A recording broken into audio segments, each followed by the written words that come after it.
ক্লান্ত শরীর নিয়ে একটা গাছের নিচে দাঁড়াইলাম। মুহূর্তের মধ্যে ক্লান্ত আমার শরীরে ধাবন করলাম। আর সেই সময় আমি একটা আওয়াজ পাইলাম, কে যেন বলতেছে গুনগুন আওয়াজ করে কথা আমার সঙ্গে। আমি তখন চিন্তা করলাম, আমি সিররি সাকনি, তখন চিন্তা করলাম এইখানে কোনো জনবসতি নাই, কেউ নাই, তাহলে আমার সঙ্গে কথা বলার জন্য বারবার কে চেষ্টা করে। এবার ভালো করে তাকায় দেখে যে গাছের নিচে আমি দাঁড়ায় আছি ওই গাছ থেকে আওয়াজ আসে।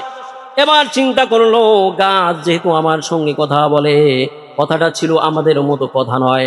আল্লাহর ওলিরা তাদেরকে আল্লাহ পাকে এমন রুহানি কলব দান করেছে, তারা পশু পাখি দেখলেও তাদের মুখ দেখলেই তারা ভাষা বুঝতে পারতো, গাছ দেখলে গাছের ভাষা বুঝতে পারতো। এটা আমাদের জবানের কথা নয়, বরং এটা কলবের কথা। এবার আল্লাহর ওলি ডাক দিয়ে বলে, গাছ রে, তুমি কি আমার সাথে কথা বলতে চাও? উনি বলে, হ্যাঁ, আমি আপনার সঙ্গে একটু কথা বলতে চাই। বলে, কি কথা? বলে, দেখেন, আপনার মাধ্যমে যতটুকু কাজ হয় আমার মাধ্যমে কিন্তু আপনার চাইতে বেশি কাজ হয়, কারণ আপনি একজন মানুষ আর আমি হইলাম একটা গাছ। আজকে আমি গাছ যদি না থাকতাম তাহলে কিন্তু আপনি এক বিন্দু ছায়া পাইতেন না, আপনি ছায়া পাইতেন না। যুক্তি তো ঠিকই আছে, কারণ আপনি ক্লান্ত শরীরে হাঁটতেছেন, আরো 2 ঘন্টা হাঁটলেও কেউ আপনাকে ছায়া দিবে না। কিন্তু আমি গাছ, দেখেন আমার দিকে তাকায়া কত সুন্দর আমার উপরে ডালপালা ছড়ায় রাখছি, যে ডালপালা আপনাকে কি দিতেছে? ছায়া দিতেছে। আপনি ছায়ার চাদরে চলে আসছেন। এবার আল্লাহর ওলি চিন্তা করে দেখলো, কথা সত্য। আজকে এই গাছ যদি না থাকতো তাহলে আমি ছায়া পাইতাম না। এই ছায়ার কারণে আমার শরীরে ক্লান্ত দূর করলাম। এবার গাছ ডাক দিয়ে বলে, কোন মিষ্টি আল্লাহর ওলি রে, আপনি আমার মতো গুণে গুণান্বিত হয়ে যান। আমি গাছের গুণে আপনি গুণান্বিত হয়ে যান, কোন মিষ্টি। আল্লাহর ওলি ডাক দিয়ে বলে, গাছ রে, আমি হইলাম মানুষ, আমার খাবার খাইতে হয়, দুনিয়ায় জীবন যাপন করতে হয়, দিন দুনিয়া সব কিছু ঘুরতে হয়, কিন্তু তুমি হইলে একটা গাছ, শুধু এক জায়গায় দাঁড়ায় থাকো। তাহলে কিভাবে আমি তোমার মতো হব? কাইফা আকুনু মিসলুকা, কিভাবে তোমার মতো হব? বুঝাই দাও। তুমি যে বললা তোমার মতো হইতে, আমি মানুষ হয়ে কিভাবে তোমার মতো হব? এই পদ্ধতি তুমি আমাদের শিখায় দাও। কাইফা আকুনু মিসলুকা। এবার গাছ ডাক দিয়ে বলে, ইন্নাল্লাযী ইয়ারমুনানি বিল আহজারি ফারমিহিম বিল ইসমার। আল্লাহর ওলিরা, আপনি কি দেখেন না? আপনার কি চোখ দ্বারা কি আপনি দেখেন না? আমি যে গাছ, আমি মানুষকে ছায়া দেই, ফল দেই, সব কিছুই দেই, এরপরেও মানুষ আমাকে কি উপহার দেয়? বলে, আমি ছায়া দেই, ফল দেই, এর বিনিময়ে মানুষ আমাকে কি উপহার দেয়? বলে, আপনি ভালো করে তাকায় দেখেন, ইন্নাল্লাযীনা ইয়ারমুনানি বিল আহজার, আমার দিকে যখন পাথর ছুঁড়ে মারে, আমার দিকে যখন ইট ছুঁড়ে মারে, তখন ফারমিহিম বিল ইসমার, তখন আমি গাছ কিন্তু তার দিকে আমার ফলগুলো ছুঁড়ে মারি। সুবহানাল্লাহ। মানুষেরা আমার দিকে ইট ছুঁড়ে মারে।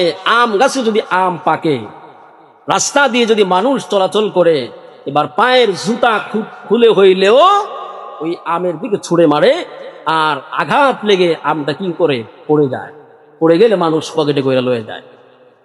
গাছের বৈশিষ্ট্য হলো, গাছের মধ্যে ফল হয়, মিষ্টি ফলগুলো যখন ঝুলতে থাকে, মানুষগুলো পাথর ছুঁড়ে মারে, ইট ছুঁড়ে মারে, জুতা ছুঁড়ে মারে, আর গাছ বলে, বিনিময় আমি কিন্তু তার দিকে আমার লাকড়ি ছুঁড়ে মারি না, আমি তার দিকে আমার মিষ্টি ফলটা তাকে দিয়ে দেই, মানুষ ওই ফল নিয়ে খুশি হয়ে যায়।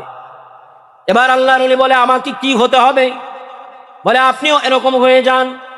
আপনি আল্লাহর ওলি যদি হইতে চান, তবে আপনার 1 নম্বর বৈশিষ্ট্য থাকা লাগবে, আপনার দিকে মানুষ ইট ছুঁড়ে মারবে, পাথর ছুঁড়ে মারবে, জুতা ছুঁড়ে মারবে, আপনি এর বিনিময়ে মোকাবেলায় কাউকে পাথর মারতে পারবেন না, কারোর দিকে আপনি ইট ছুঁড়তে পারবেন না, কারোর দিকে আপনি থাপ্পড় লাগাইতে পারবেন না। এই দিনের কাজ করতে যায় আপনাকে পাথর খাইতে হবে, মার খেতে হবে, ইট খাইতে হবে, সব কিছু যদি হজম করতে পারেন, তবে আপনি একজন খাঁটি আল্লাহর ওলি হইতে পারবেন। সুবহানাল্লাহ। আল্লাহর ওলি চিন্তা করলো, আসলে কথা তো সত্য, কথা তো একদম সত্য, কারণ এই কাজ তো আমার নবী করেছেন।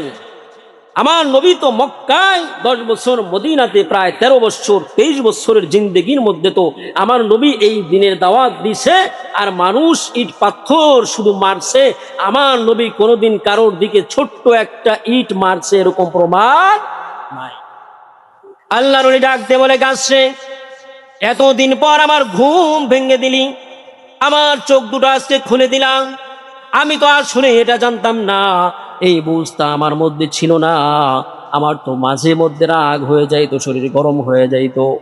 দিনের কাজ করতে যাইয়া যদি আমার দিকে কেউ পাথর মারে, ওই পাথর হজম করার কাজ হলো, শিক্ষা হলো আমার নবীর। সুতরাং আজ থেকে আমি প্রতিজ্ঞা করলাম, দিনের কাজ করতে যায় কোনোদিন আমি প্রতিশোধ নিব না,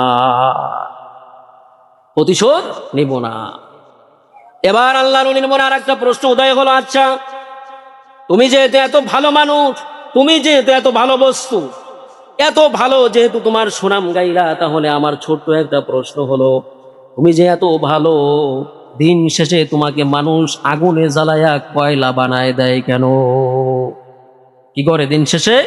লাকড়ি কি করে? আগুনে জ্বালায়া কয়লা করে দেয়। যতই ফার্নিচার বানানো হোক, এই ফার্নিচার একদিন নষ্ট হয়ে যাবে, ঘুনে খেয়ে দেবে। এই ঘুনে খাওয়া ফার্নিচার কেউ শুকিয়ে সাজায় রাখবে না, বরং কোনো না কোনো চুলার লাকড়ি হয়ে যাবে। আল্লাহর উনি প্রশ্ন ছুড়ে মারলেন, তুমি যে এতক্ষণ বলছো আমি সব মানলাম, কিন্তু আমারও একটা প্রশ্ন হলো, তুমি যে এত ভালো, এত গুণ, এত কিছু আছে তোমার মধ্যে, তাহলে কেন তোমাকে পোড়াইয়া ছাই বানানো হয়? এবার গাছ ডাক দিয়ে বলে, আল্লাহর উনি রে, ছোট্ট একটা গুণ আমার মধ্যে ধারণ করতে পারলাম না, যার কারণে আমিও আপনার মতো আল্লাহর ওলি হইতে পারি নাই। বলে সেই গুণটা কি? বলে আমার খাসলত হলো, বাতাস যেদিকে যায় আমি গাছও সেদিকে যাই, ঠিক কিনা? বাতাস যেদিকে যায় আমি গাছটাও সেদিকে হেলে যায়। বাতাস যদি পশ্চিমে যায় আমি গাছ পশ্চিমে হেলে যায়। বাতাস যদি দক্ষিণে যায় আমি গাছটাও দক্ষিণে হেলে যায়। এবার আল্লাহর ওলি ডাক দেয়, বলে আরে এটা তো মুনাফিকের খাসলত। বলে হ্যাঁ, এইটাই তো, এই কারণেই তো আমি আগুনে পুড়ি। এই একটা গুণ যদি আমার মধ্যে থাকতো, যে বাতাস আসবে আর আমি জায়গায় স্থির, তাহলে আমাকে কোনো মানুষ আদৌ পর্যন্ত আগুনে পোড়াইতে পারতো না। আল্লাহর ওলি রে, এই শিক্ষাটাই আপনাকে দিতে চাই। আল্লাহর ওলি হইতে হইলে 1 নাম্বার হলো আমার প্রথম গুণ ধারণ করতে হবে, দ্বিতীয়ত আমার যে 2 নাম্বার গুণ, এই গুণটা তরক করতে হবে। এবার আল্লাহর ওলিকে 2টা সবক দেওয়া হয়। মুসলমান মানে একজন বৃক্ষের মতো। একটা বৃক্ষ যেরকম নাকি জমিনের মধ্যে দাঁড়ায় আছে, ওই বৃক্ষের মধ্যে আল্লাহ গুণাগুণ দান করেছে। আল্লাহ বলছেন, মানুষের হাতে আমি আল্লাহ এমন গুণ দান করেছি, মানুষ যদি চায় বনের হিংস্র প্রাণীকেও পরিচালনা করতে পারবে। মানুষ যদি লোহার উপর হাত রাখে, লোহাটাও আগুনে পড়ে, লোহাটাও পানির মতো হয়ে যাবে। মানুষ যদি হাত দেয় তাহলে দুনিয়াটাকে জয় করা সম্ভব। কিন্তু আল্লাহ রাব্বুল আলামিন বলেছেন, একটা শুধুমাত্র শিক্ষা ধারণ করো।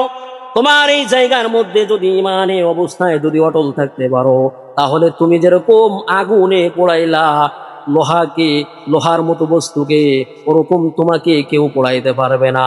আর যদি তোমার ইমানি অবস্থার মধ্যে অটল থাকতে না পারো, তুমিও যেরকম আগুন দিয়ে জ্বালাইয়া লোহা পোড়াইয়া দিছো, পাথর পোড়াইয়া দিছো, আমার ফেরেশতারাও তোমাকে ঠিক আগুনের মধ্যে পোড়াইয়া পাথরের মতো পানি বানায় ফেলবে। শিক্ষাটা হলো এই জায়গায়। তাহলে কোরআন পাইলাম, রাসূল পাইলাম, সুন্নাহ পাইলাম, রমজান পাইলাম, জুমা পাইলাম, কিন্তু আসল জায়গার মধ্যে অটল থাকতে পারি নাই। এক সময় যদি এই দুনিয়া থেকে ডাক আসে, দুনিয়ার দিকে চলে যায়, আবার যদি মসজিদের ডাক আসে, মসজিদের দিকে চলে আসি। সময় জুব্বা পাঞ্জাবি লাগায়, আবার সময় ঘুষখোর সুদখোরদের সাথে হাত মিলায়, সময় ইসলামের নীতি কথা বলি, আবার সময় চুরি বাটপারিও করি, সময় দিনের জন্য জীবন দিয়ে ফেলায়, আবার সময় সময় মানুষের সম্পদ লুণ্ঠন করতে জীবন নিয়ে ফেলা, ঠিক কিনা? এরকম যদি হয় তাহলে তোমার জন্য ইসলামের বিন্দু পরিমাণ কোনো কাজ নেই, আর ইসলাম দিয়েও তোমার বিন্দু পরিমাণ কোনো লাভ নেই। গাছের যেমন উদারতা আছে, গাছের যেমন সুবিশাল গুণাগুণ আছে, তবে একটা গুণ শুধুমাত্র নাই, সেই গুণটা হলো যে আপন জায়গার মধ্যে স্থির থাকতে পারে না। ওই স্ত্রী না থাকার কারণে মানুষ তাকে পোড়ায়া লাকড়ি বানায়া একটা সবক দিয়ে দেয়, এ দুনিয়ার মানুষ, যদি তোমার ঈমান নিয়েও যদি আপন জায়গায় অটল থাকতে না পারো, ফেরেশতারাও তোমাকে হাজার গুণ এবং আমল থাকা সত্ত্বেও জাহান্নামের মধ্যে পোড়ায়া কয়লা বানায় ফেলবে, কোনো সন্দেহ